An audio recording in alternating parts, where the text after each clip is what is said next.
Good morning guys. આજ સવારમાં મેં કોબી બટેકા વટેના ટામેટાનું શાક બનાવ્યું, સલાડ બનાવ્યું અને રોટલી બનાવીને ઠંડી કરીને ડબ્બામાં ભરી દીધી। ત્યાં સુધી ક્રિશિયો અને પરી બંને જણે નાહી લીધું। નાહીને સીધા એ લોકો ફ્રૂટ ખાવા બેસી ગયા। ફ્રૂટ ખાઈ લીધું એટલે અમારે સ્કૂલે જવાનો સમય થઈ ગયો। તો હું પરી અને ક્રિશિયો ત્રણે જણ સ્કૂલે જવા માટે નીકળી ગયા। તો પરી જ્યાં સુધી દરવાજો નથી વાગતા ત્યાં સુધી ઘરની અંદર અને ઘરની બહાર કરે છે અને મારી પાછળ ફરે છે। પરી તો મારી પાછળ અંદર આવી એટલે ક્રિશિયો તો ફટાફટ સીડી ઉતરીને નીચે જતો રહ્યો। ત્યાં તો પરી એની બેગ પણ લેવાનું ભૂલી ગઈ હતી। તો એની બેગ લઈને પાછી બહાર આવી એટલે અમે લોકો નીકળી ગયા પરીની સ્કૂલ તરફ જવા માટે। તો હું ક્રિશિયો અને પરી ત્રણે જણ એક્ટિવા પર બેસીને અમે લોકો નીકળી ગયા સૌથી પહેલાં પરીને મૂકવા સ્કૂલમાં। તો અમે લોકોએ ત્યાં એક્ટિવા પાર્કિંગ કર્યું તો પરી ત્યાં કશુંક શોધતી હતી। તો મેં એને કહ્યું કે તું શું શોધે છે? તો કેવું તારા માટે એક ગિફ્ટ આપું છું। તો મેં કહ્યું પણ એ ગિફ્ટ છે શું? તો કે લે આ ફૂલ તારા માટે। शाबाश बेटा, बहुत बढ़िया मुन्ना। એનું જોઈને ક્રિશી પણ ફૂલ શોધવા માંડ્યો પણ એને ફૂલ ના મળ્યું। મેં એને મારા તરફથી પણ એને ફૂલ આપ્યું તો કે થેન્ક યુ મમ્મી। સ્કૂલમાં મૂકીને હું ઘરે આવી અને પછી બપોર થઈ એટલે ક્રિશિવને સ્કૂલે લેવા જવાનો સમય થઈ ગયો। તો ક્રિશિવને લઈને હું ઘરે આવી તો ક્રિશી કહેવા માંડે કે આજે મને કંઈક આપ્યું છે।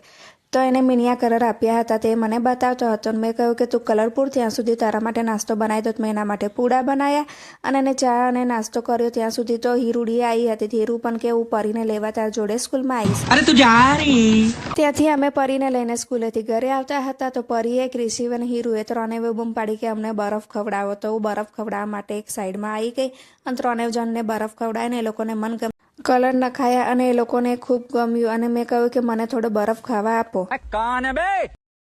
હા ના કરીને એ લોકોએ થોડો મને બરફ ખવડાવ્યો। પછી મેં કહ્યું કે તમારી જીભ બતાવો। ત્રણેય જીભ બતાવી। એમાં સૌથી ખરાબ જીભ અને દાંત હીરુડીના લાગતા હતા તો હીરુડી ખૂબ હસી પડીને મેં એને એનો વિડીયો બનાવ્યો છો તું કેવી લાગે છે? તો એને તો ખૂબ જ હસવું આવ્યું। ત્યાર પછી અમે લોકો ઘરે આવ્યા એટલે પરી બોર ખાતી હતી તો ક્રિશિવ કે મને પણ થોડા બોર આપવાનું। પછી બંને જો રમતા હતા। રમતા એ વચ્ચે મારામારી પણ ખૂબ થઈ અને આજે પણ ક્રિશિવે સ્ટડી કરી હતી અને હું ક્રિશિવ ના પાડીશ કે તું એને છંછેડીશ નહીં તો એ તને મારશે અને આજે એવું જ થયું।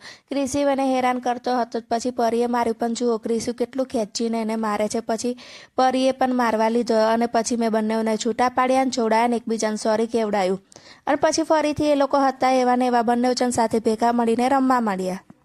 સિસ્ટમ પાર દેંગે। ફરી પાછો ધીમે રહીને ક્રિશિવ પરીને છંછેડવા જતો હતો તો મેં એને ના પાડી કે હવે તને સાચુકનું મારશે। ત્યાં સુધી પરી એનું લેસન લઈને બેઠી હતી જો આખું ઘર અસ્તવ્યસ્ત કરી નાખ્યું છે। ખબર નહીં એ લોકો શું કરે છે। ક્રિશિવ ટીવી જોવે છે કે પછી ચિત્રમાં કલર પૂરે છે ખબર નથી પડતી। ત્યાર પછી મેં દૂધ ગરમ કર્યું, એ લોકોને ચા નાસ્તો આપી દીધો। સાંજ પડી એટલે મેં ખીચડી બટેકા ટામેટા અને રીંગણનું શાક બનાવ્યું હતું સાથે છાશ જોડે રાખી હતી ને હજુ પણ કલર જ પૂરે છે। એ લોકોના કલર પૂરવાનું પતતું નથી તો પરી મને કહેવા માંડી જો મેં રેનબો જેવા કલર પૂર્યા છે। મેં કહ્યું ખૂબ સરસ। અને આજે પરીના પપ્પાએ પરીને ખૂબ જ બોલતા હતા અને મેં ધીમે રહીને વિડીયો બનાવ્યો તે મારો ફોન ખેંચવા આવી ગઈ ને અમારો આજનો દિવસ આમ ને આમ પૂરો થઈ ગયો ને રાત પડી એટલે ક્રિશિવ ફરીથી એની નવી વાર્તાની કહાની લઈને આવ્યો હતો અને અમને કહેવા માંડ્યો કે આજે હું મસ્ત તમને વાર્તા કહીશ પરંતુ વાર્તા તો એક જ કહે છે ચક્કા અને ચક્કીની અને મગર અને વાંદરાની। બસ એ આ બે વાર્તા કહે છે પરંતુ એની એક્ટિંગ સાથે ખૂબ જ સરસ વાર્તા કહે છે।